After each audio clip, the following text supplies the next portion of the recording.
All right, everybody, welcome to Crunch Time with Jay and Greg. My name is Jay, and this is Greg. And we are just a couple of guys who like talking about sports. Going to go over a few topics tonight and just really have some fun with it. Me and Greg are good friends, and we never seem to agree on a lot of things, so it should be some entertaining stuff. First thing I want to talk about tonight, obviously, baseball season, postseason starting. But for us, postseason is over as the Yankees lost last night. Greg, how did you feel about the game last night? What did you really think of how Tanaka pitched and how we really played the game? Sorry, we froze there a little bit. I'm assuming that you asked me about the Yankees and how they played, which was devastating last night because they finally made it into the playoffs again to not hit, and that kind of seems to be their MO as of late. Tanaka pitched all right. He gave up exactly what he usually does. He gave us 5 innings, 2 solo shots. You figured if you were going into the 7th inning with a down 2, any other team probably would have been like, hey, let's go out there and hit. But the Yankees, they left the bats at home, and that was it. Here we are, lose 3-0, and we're out of the postseason. Just now, did you think Tanaka was the right call to pitch that game, or did was there somebody else that you thought was more capable? Maybe Pineda, or I thought Tanaka was the right choice, but I know he's always due to give up that big shot that gives up the 2-run home run, and against Keigel it was too much. Yeah, I think going with Tanaka was the right move. I mean, he's your big arm. He's your number one ace. He's pitched well. The problem is that he doesn't have that dominating stuff that he did prior to, hurting the elbow. And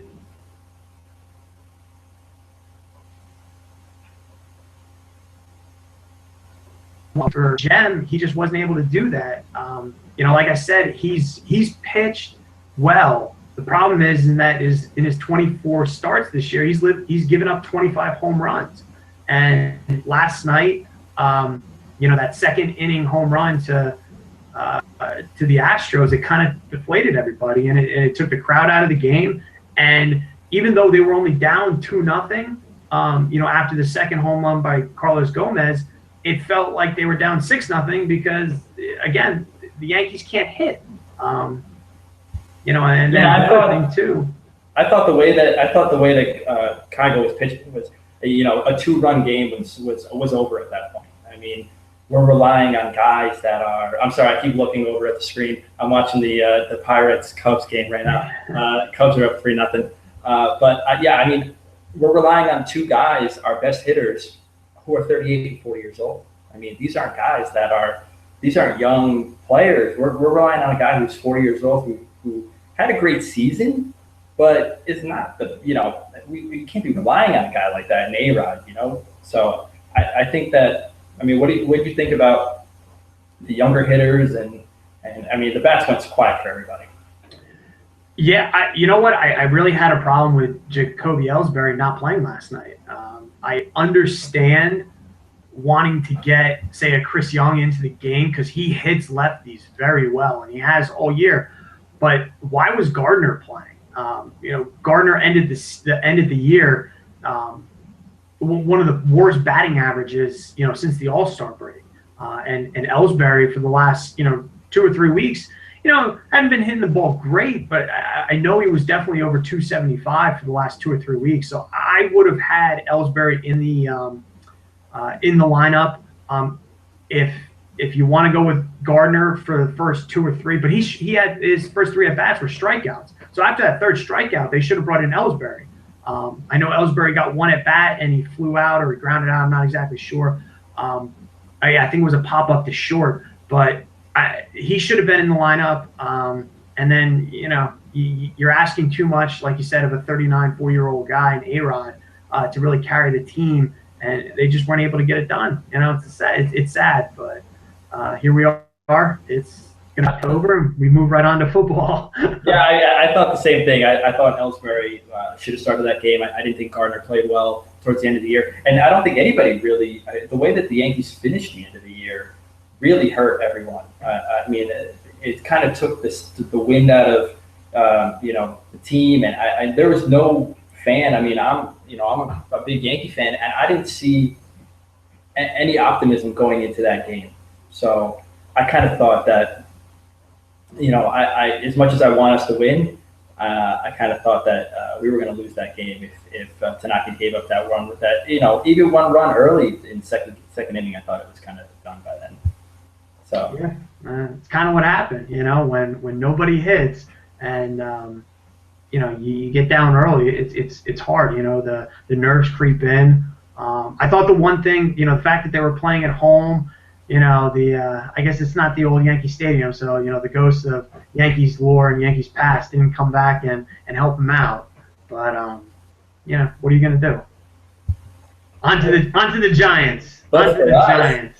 Baseball's over until the World Series. Baseball is over now. We'll talk a little bit about some other games, but let's go right into football because it is football season. We're a little late in starting the show, so it is going to be week 5. But let's talk a little bit about week 4. Week 4, Giants, big game over the Bills. Thought they played great, and in a division that looks like it's wide open. As you can see from the D, I'm a Cowboy fan.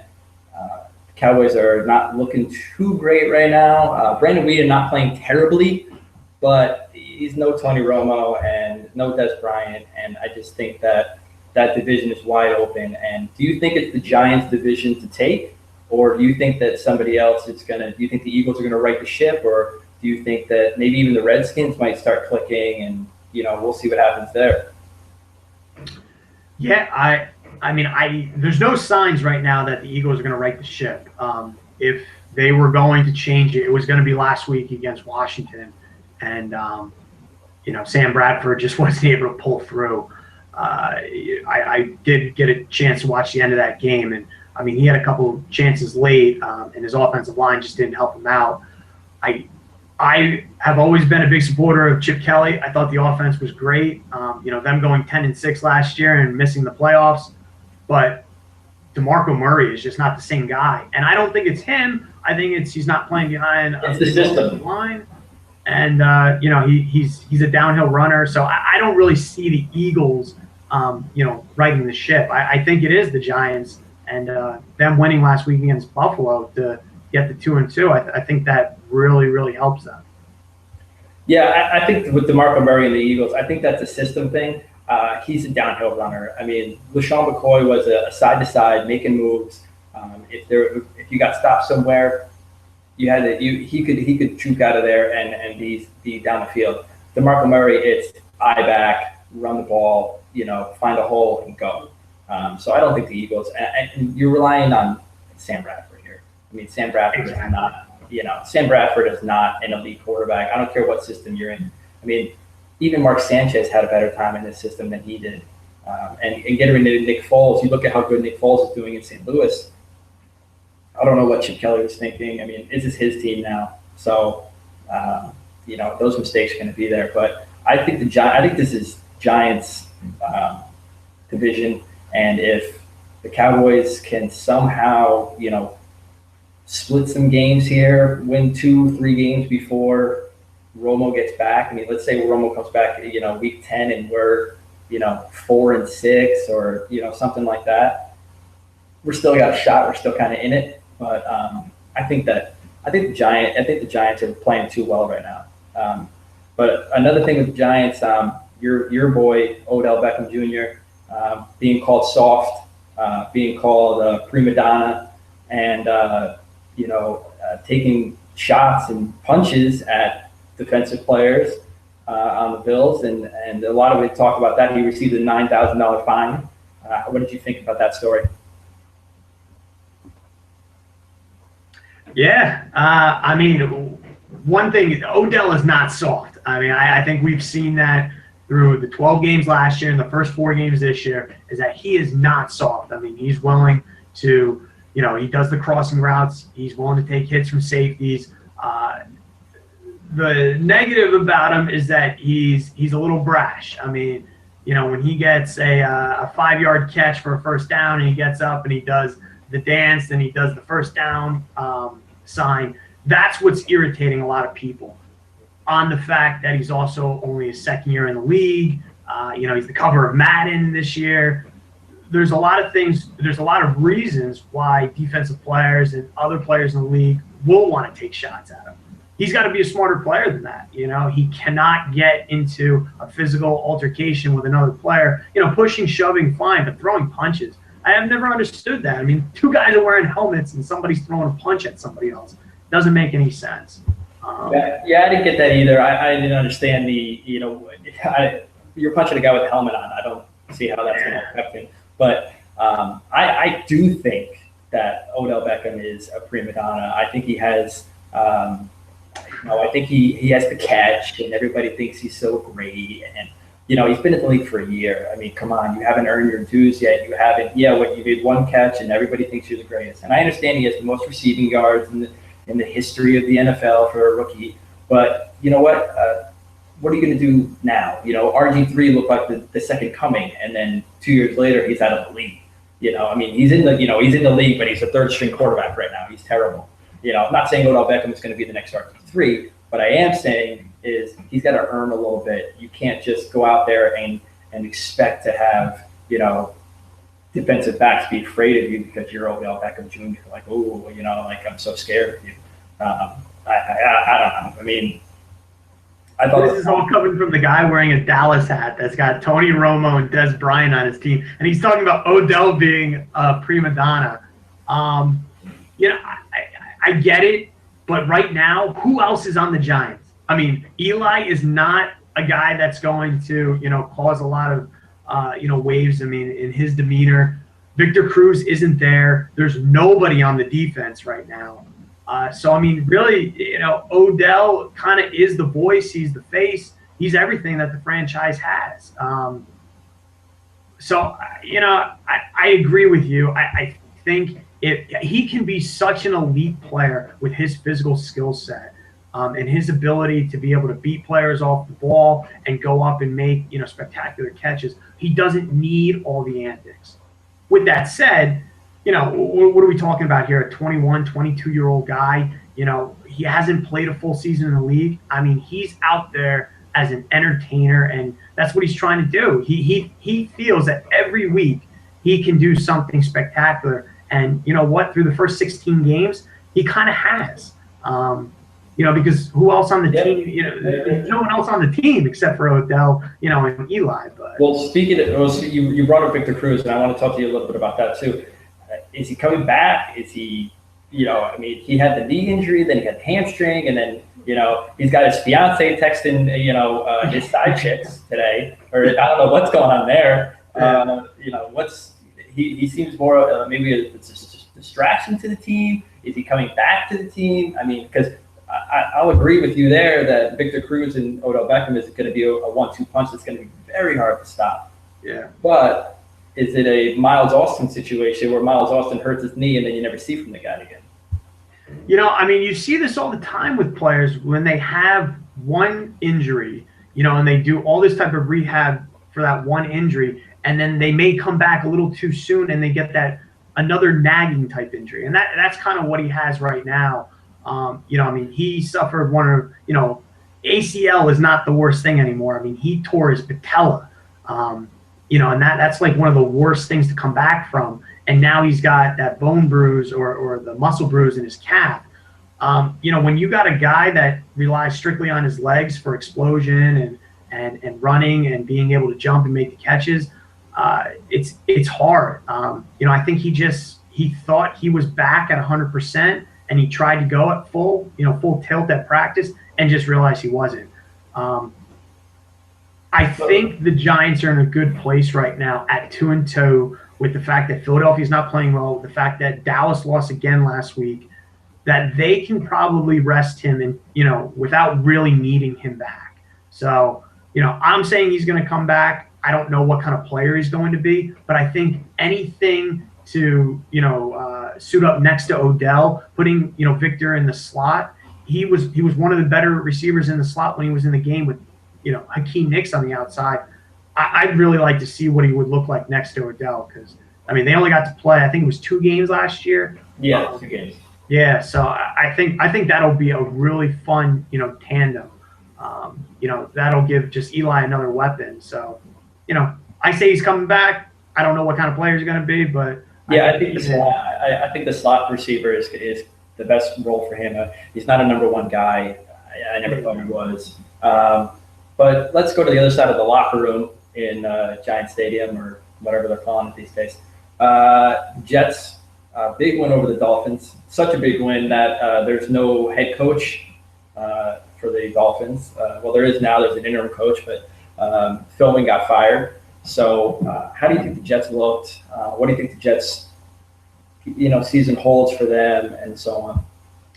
The Jets are surprising people. I think Ryan Fitzpatrick has played extremely well. He's put his team into great situations. He hasn't turned the ball over significantly. Like, that was the number one thing against him, was that he tries sometimes too hard, and he doesn't have the talent to back up some of those risks, and he turns the ball over too much.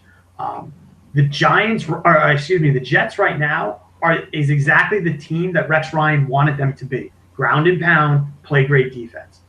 Last week, well, it's the team that he had first 2 seasons. Yeah. You're absolutely right.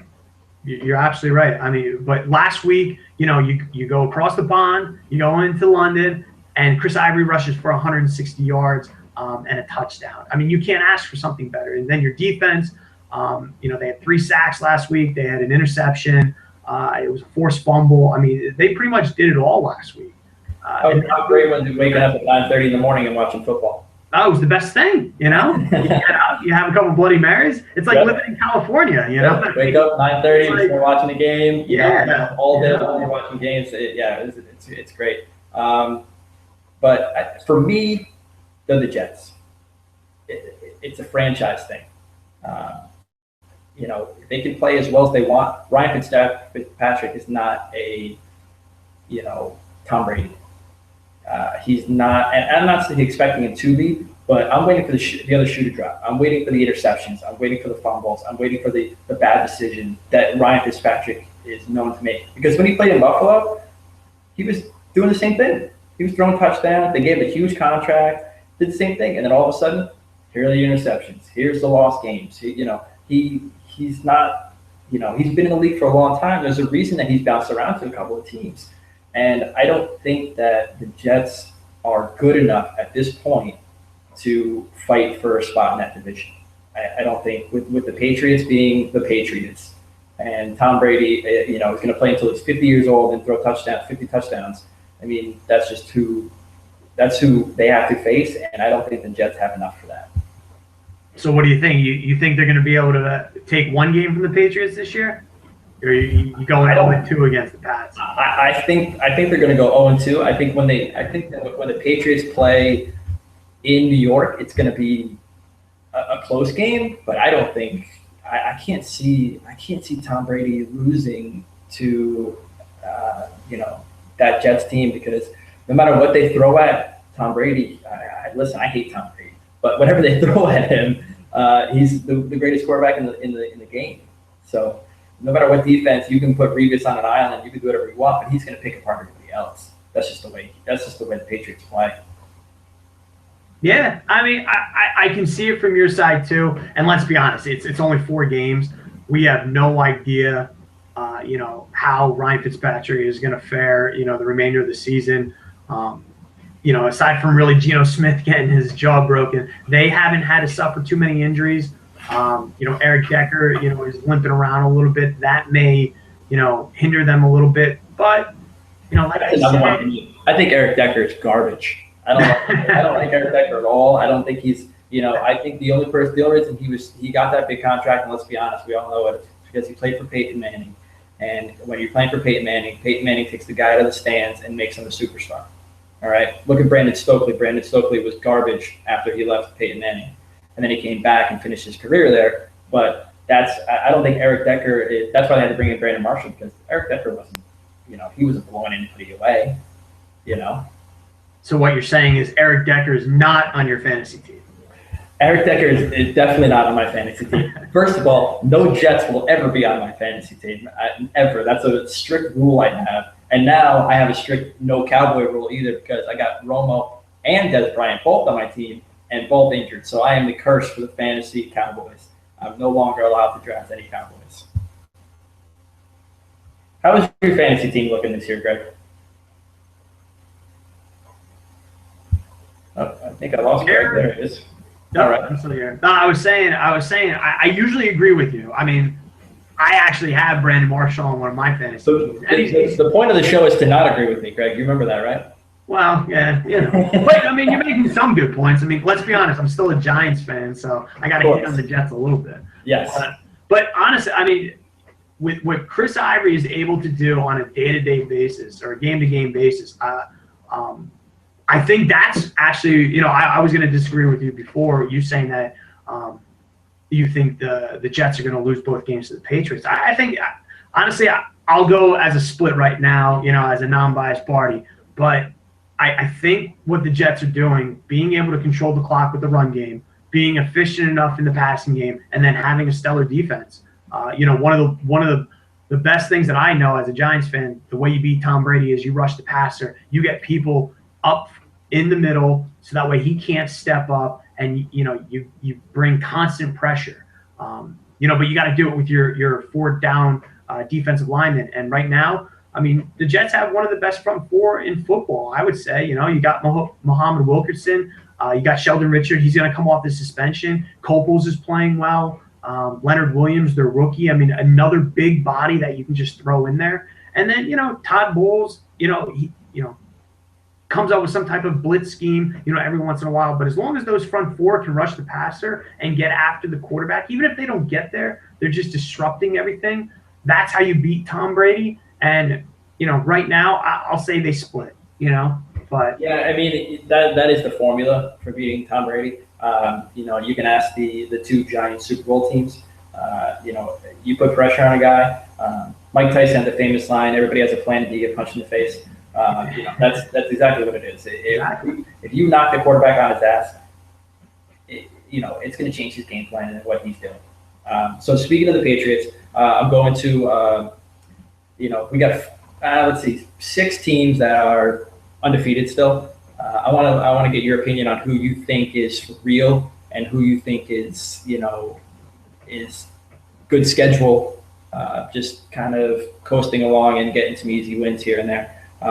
So I want to just read them down for you. It's New England, Cincinnati, Denver, Green Bay, Carolina, and Atlanta.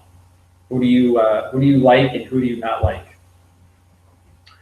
I mean, first and foremost, I'll start with the obvious. I think the Patriots are real. I think they're always underestimated by all their competition. But when you have Tom Brady and Bill Belichick, you're always going to be able to bring it. You got Gronkowski. The only question mark really there is their defense because they lost a lot of guys from last year. But 4-0 to start the season. It's look what happened last year. They started 2-2. Everyone wrote them off, and then they went on to win the Super Bowl. So everybody thought Tom Brady was done. Yeah. Believe me, he's not done. For me, it's Atlanta. I think Atlanta looks real good. Struggled a little bit against the Giants. The Giants kind of gave them that game, but I think Julio Jones is too hard to stop. I think that defense is playing well, and on my fantasy team, Devontae Freeman is just destroying people, running for 200 yards, 160 yards, 3 touchdowns, and just having big games. I think they're for real. And then my other for real team would be Green Bay. It's Aaron Rodgers. I don't know what to say. Aaron Rodgers is Aaron Rodgers, and he's another guy, Peyton Manning-esque, where you could take a guy. I mean, he has his number one receiver go down. Randall Cobb is not Randall Cobb the first 2 games, and he's picking up James Jones, who the Giants cut, the Raiders cut, everybody cut, and he's throwing 3 touchdowns to James Jones every game. So those are my teams that I think that are for real. Are they going to go undefeated for the whole season? No. Are they going to win their division? Probably yes. Yeah, no, I mean, I agree with you 100% with Green Bay. 'Cause Aaron Rodgers is playing out of his mind right now, especially when your number one receiver goes down, and Jordy Nelson. But it looks like Randall Cobb has filled that shoe, and having Eddie Lacy in the backfield, to be able to run the ball like he does. I'm disagreeing with you on Atlanta though. If we talked about Odell Beckham being soft, I'm always going to consider Atlanta to be soft. I don't know where Devontae Freeman came from. I loved him at Florida State, but I never saw this coming. I just think it's an offensive line. I think it's a Cowboy situation with the offensive line. it could be. It could be.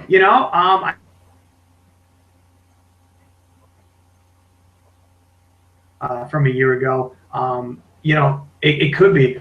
The only thing that I have with Atlanta is kind of who's their second guy besides Julio Jones. Roddy White is no longer Roddy White. Tony Gonzalez, he retired 2 years ago. I think teams, and as good as Julio's playing, I don't think he's going to be able to put up the stats that he's been putting up. I think at one point, up until this weekend, he was averaging 12 catches a game, which is, eventually teams are going to be, they're going to be able to come up with situations where they're going to be double teaming him. They're going to be, bumping him at the line of scrimmage. And where's Matt Ryan going to go with the ball? I don't know what happened to Roddy White. I think Roddy White was Roddy White for me. I picked him every year in my fantasy because he's 100 catches every year. Yeah. And I had 2 weeks this year that he had no catches.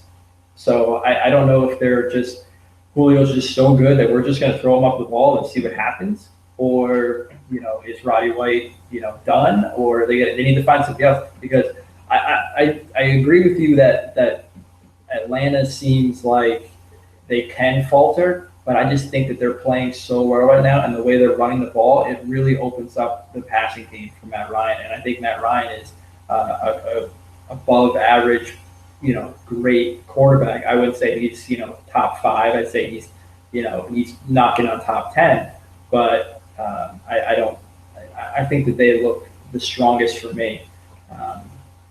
And then my team that I don't think is for real, 100%, is Carolina. I don't think Carolina's for real. I like Cam Newton. I think Cam Newton is going to be a great quarterback when his career is over. I watched the playoff game with him last year, and I watched his progressions. I watched him move in the box, and just really have a real eye for the field. So I think that they can be a good team, but I just don't see them progressing past a couple of weeks. Maybe making the playoffs, but not going very far after that.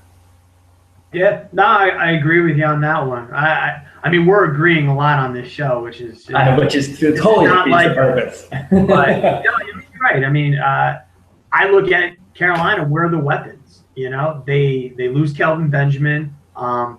Yeah. I mean, they got Jonathan Stewart in the backfield. Who's the number one receiver right now? Greg Olsen. I think their defense is phenomenal. And that's really going to be able to carry them. But like you said, through a 16-game season, maybe they do, win the division. Maybe they get a wild card and they make it into the playoffs. I just see, they're going to have tough times against better competition because they just don't have the weapons. They don't have the speed on the outside. And I'm not sold on Cam Newton. I think he's got a lot of maturing to do for a quarterback and to be a leader of a franchise. I just don't see it in him. I think I do see the maturity this year. I think he's a much different player than he was. But all right, Greg, I'm gonna put you on the spot. I'm gonna ask you some picks.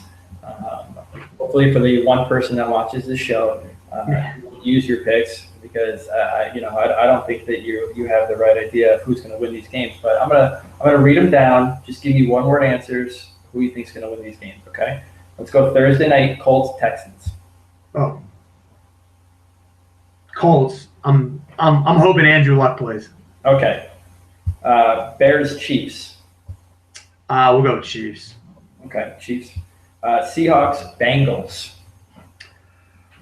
Remind me, is that in Seattle? That is in Cincinnati. In Cincinnati. You know what? I think Seattle's on a roll right now, and we didn't talk about Cincinnati Cincinnati's kind of one of those, on the cusp, leaning more towards not for real at 4-0. So I'm going to go Seattle. Okay. Redskins and my Atlanta Falcons. Yeah, we're going to go Atlanta Falcons on that one. Okay. And the battle for who's going to win last place, Jaguars, Buccaneers. I think Jaguars are a better team than a lot of people give credit for. I do too. I like Blake Bortles a lot, but yeah. So I'm going who are you taking there? Taking Jacksonville? Yeah. Okay. Saints, Eagles at Philadelphia. You know what? I'm going to go Saints. I think that overtime win against Dallas on Sunday night, is going to start something. So. Okay. Let's go Browns, Ravens in Baltimore. Yeah. It's funny. I'm going to say Cleveland. I think Steve Smith is hurt. I think they kind of got a lucky win against Pittsburgh. I'm gonna say Cleveland. Now, is that Josh McCown Cleveland or is that Johnny Manziel Cleveland? You know what? I'm not a big fan of Johnny Manziel, so I think you have a better chance to win with Josh McCown than you do Johnny Manziel. I think they think the same thing, but I think those fans are going to get you start clamoring pretty soon if they don't win some games. Let's go Rams at Green Bay. You got to go Green Bay at home at Lambeau. Yep. Every day of the week. Okay. Bills, Titans in Tennessee. Yeah, Tennessee's coming off their bye week. I'm going to go the Bills. They had a tough loss against the Giants this week. I still believe in the Bills defense. So I do too. Contain Mariota. I think Tyrod Taylor just needs to get a little more comfortable. But I think he's got a lot of potential back there, and I think they can really win some games and give New England a run for their money. Yeah, hopefully they get Sammy Watkins back, a little bit more speed on the outside. Exactly. Let's go Cardinals, Lions in Detroit. Yeah, I'm going to go Cardinals. They had a tough loss against St. Louis, but I think they have definitely a better balanced attack than Detroit does last week, or than Detroit does. Not really feeling the Lions as of late. No, I don't think anybody in Detroit's feeling the Lions either. Broncos in Oakland to face the Raiders. Yeah, gonna go with the Broncos. I mean, put your faith in Peyton Manning. I think Oakland's got a good young nucleus, especially with David Carr at the quarterback position. But I think Denver's still like that kind of big brother. They're gonna come in and look to give a beating. Okay. How about Patriots at Cowboys? New England, big favorite here. Yeah, you got to give it to New England, especially, like I said, with Bill Belichick and Tom Brady coming off a bye week. They've been scheming now for the last 2 weeks. And, Yeah, no, unfortunately, Brandon Whedon's just not doing it for Dallas. Well, you got Greg Hardy coming back. Okay. I think that'll be, put a little pressure on Tom Brady. But the offense just can't score points. And if you can't score points in this league, you're going to die. Yeah. For the Sunday night game, 49ers Giants in New York. Giants are a 7-point favorite. The Giants do not play well on Sunday night, especially at home. But I'm going to say the Giants, there's something really, really wrong going on with Colin Kaepernick and the 49ers. Yeah, I don't know what they're doing with him, or if that's a system, or if they're just, putting too much faith in him to make throws, or if it's not a system thing. I'm not sure what they're doing there. Yeah, they got Torrey Smith on the outside, but they just really don't have a big threat. If the 49ers get Carlos Hyde running, it could put some pressure on the Giants' defense, but I think, Giants are 2-0 in the last 2 games, and their defense is kind of coming together, and, All right, so, on a big stage, hopefully puts up another, crazy one-handed catch. So yeah. Monday night game, final game, Steelers-Chargers in San Diego. What you got? Yeah, I'm gonna say Pittsburgh. I think they didn't look too bad against the Ravens on Thursday night. They had that game won, but they kind of let it go. Another full week for Michael Vick to learn the system, and I think Pittsburgh's just gonna feed Le'Veon Bell the ball and see what he can do. I mean, he's a magical runner in the passing game and the running game, so I think they're gonna be able to do something even if they are in San Diego. Yeah, see, I disagree with you there. I think I like Phillip Rivers. I think Phillip Rivers is Tony Romo of the West. I think he's due to win something, big games, get into the playoffs. I think he's a Super Bowl caliber type quarterback, and I think that he always just seems to play well, especially in spotlight games. I feel 300, 2 touchdowns. I just feel Pittsburgh's not playing great. They're not no Ben Roethlisberger. You got Michael Vick, Le'Veon Bell. Yeah, you're going to run the ball a lot, but I think that passing attack for San Diego is just too good. And speaking of Pittsburgh, they're losing 4-0 to the Chicago Cubs right now. Ooh, Cubbies. Yeah, and they just threw at Francisco Cervelli's head. So some interesting stuff going on the game. It's Yankee. But then you know what, Greg, we actually agreed on a lot more than we usually do when we have these conversations. I know we're gonna have to change that up. We're gonna have to change the title of the show. But I want to thank our one viewer and all the other many viewers for tuning in and watching two guys talk about sports. So until next time, I'm Jay and he's Greg, and have a good night. All right.